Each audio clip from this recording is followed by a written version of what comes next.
Mateo Kapitulo 6 versikulo 25 hanggang 34.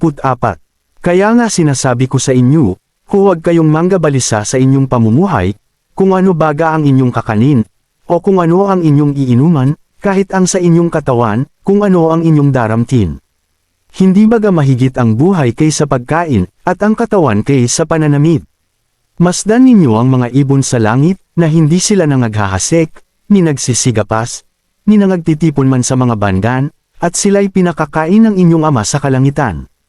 Hindi baga lalong higit ang halaga ninyo kaysa kanila, at alin sa inyo ang sa pagkabalisa ay makapagdaragdag ng isang siko sa sukat ng kanyang buhay.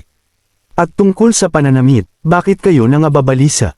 Wariin ninyo ang mga liryo sa parang, kung paanong nagsisilaki, hindi nangagpapagal, ni nangagsusulid man. Gayon may sinasabi ko sa inyo, na kahit si Salomon man sa buong kaluwalhatian niya ay hindi nakapaggayak na gaya ng isa sa mga ito. Ngunit kung pinararamta ng Diyos ng ganito ang damo sa parang, na ngayon ay buhay, at sa kinabukas ay iginagatong sa kalan, hindi baga lalong-lalo na kayong peririmtan niya, o kayong mga kakaunti ang pananampalataya.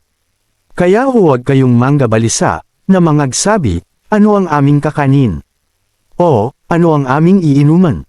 O, ano ang aming daramtin?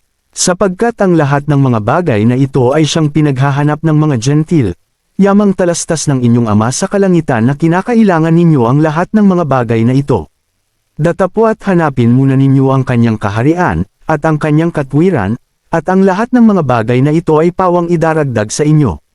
Kaya't huwag ninyong ikabalisa ang sa araw ng bukas, sapagkat ang araw ng bukas ay mababalisa sa kanyang sarili. Sukat na sa kaarawan ng kanyang kasamaan.